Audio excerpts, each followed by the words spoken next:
Hello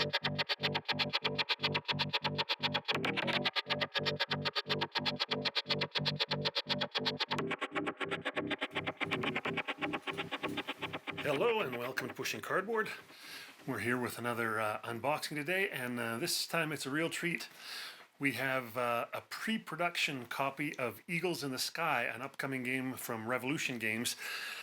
This was the copy that the guys from Revolution got to look over and make sure everything was okay before they go into the full print run. So they lent it to me so that we could have an unboxing and have a little look at what's in this super huge game.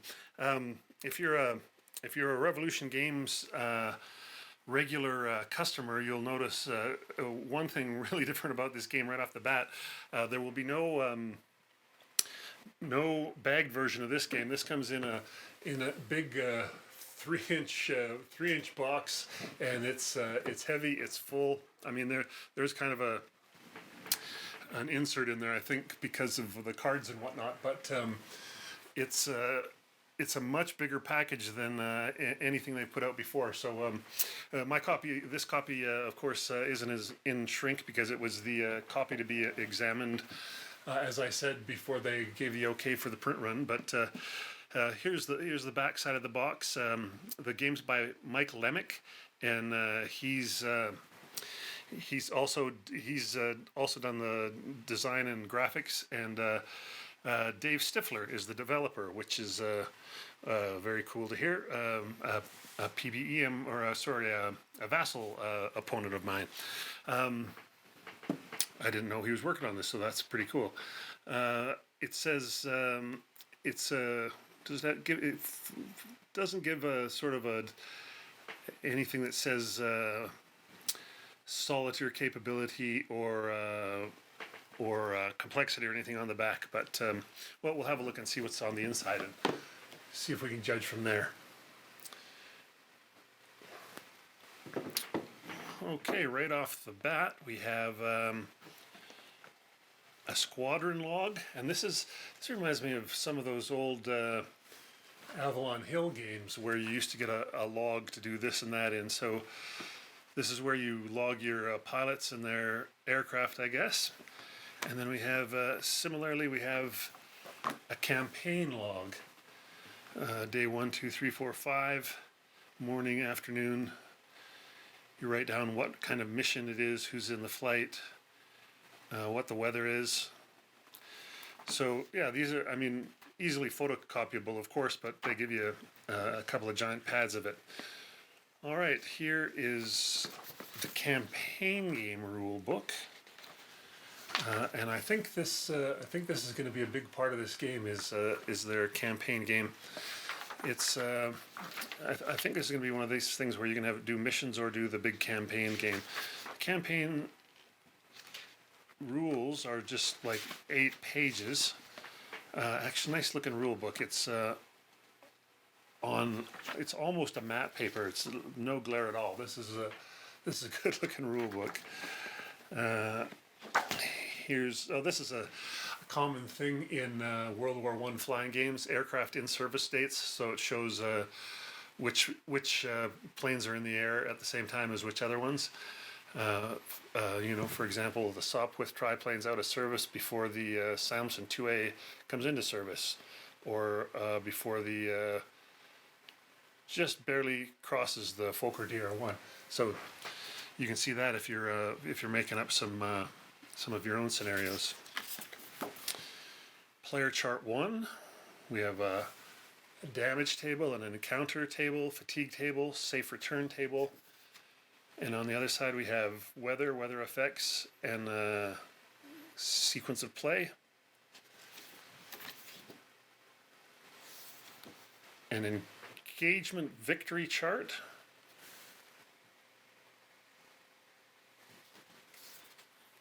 An engagement sequence of play with a setup and a few tables as well.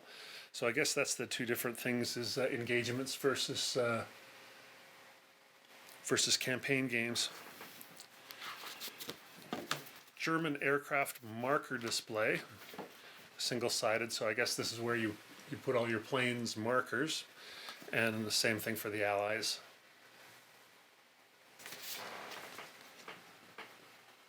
Here's the rule book. Again, not too hefty. This is good to see. 23 pages.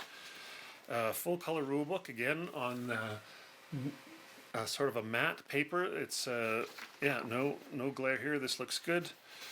Sequence of play, nice and early in the rules. Here's rules about dogfights, combat, altitude, all the kind of stuff you'd expect in a World War I flying game. Here's some scenarios. Let's see, we've got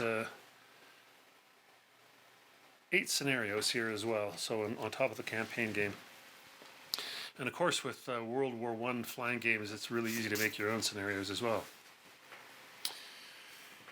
Here's a campaign chart. Oh, I see. Normal activity campaign and quiet sector campaign. Cambrai campaign and Operation Michael campaign. So a few different kind of campaigns here. Okay, here we go. This is, I'm sure this is what quite a few of you who are watching this have been eagerly waiting to see. Here's the counters, and let's see if I can make sure we don't have too much glare here.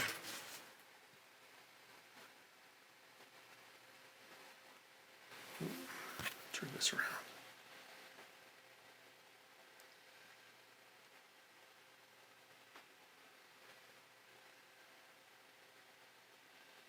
Those are beauties. Really gorgeous, and they're big. They're at least an inch. They're a fat inch, these counters. Here's the back sides.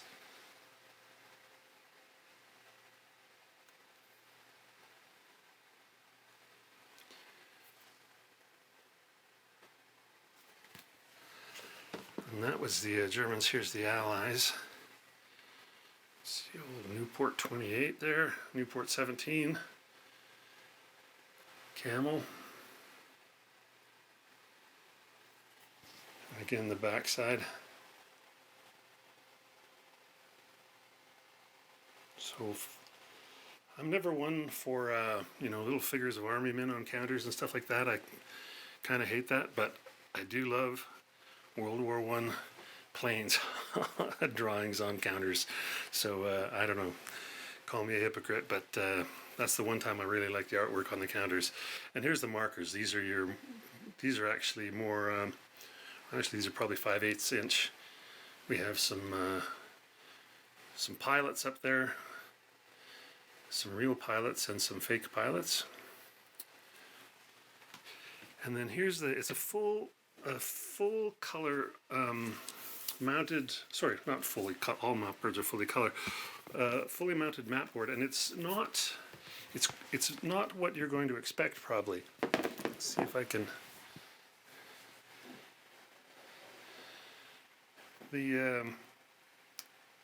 It appears to me that it's not a top-down view, that here we just have altitudes, high, medium, low, and treetop.